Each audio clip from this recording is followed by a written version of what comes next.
All right, this person says, sure, there are reasons to modify the liturgy, but how did we get to the point where the changes made to the Mass are totally unrecognizable to what it was before? And what he's asserting is that, the Novus Ordo is totally unrecognizable from the misnomer, the Latin Mass.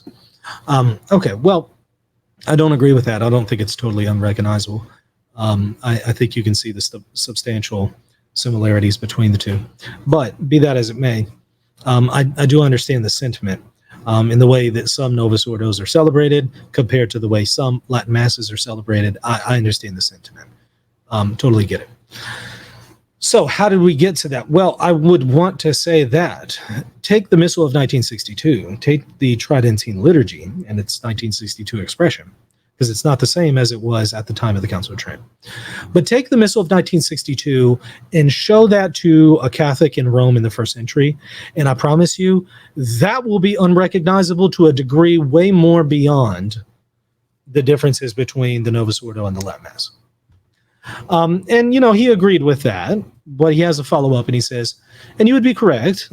My concern is that the changes that happened to Mass from the first century, as you yourself stated, happened over the course of several centuries, not 2 decades. In some cases, but not all. But also there's no particular rule that it has to be within a certain amount of time.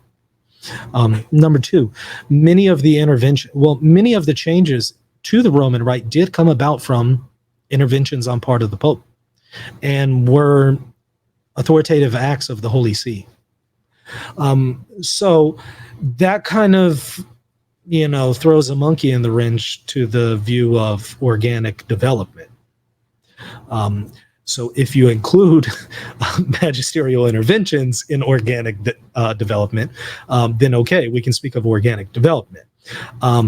And if so, then you shouldn't have a problem with the Novus Ordo because you've already accepted into the definition of organic development magisterial interventions. And I'll also say that I kind of wonder for the people with the organic development view if they would be okay with that now.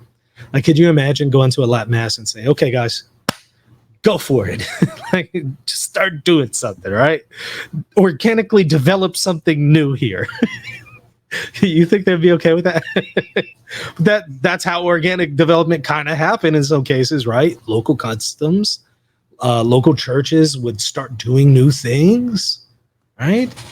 In some cases you would have that. In other cases you would just have the Pope truncating the canon, gutting the canon, doing all kinds of things. Pope Gregory, for example. So I kind of wonder for the organic crowd if they would be cool with organic development to the Latin Mass today. I wonder. You think they would be okay with that? I'd love to hear your thoughts in the comment section.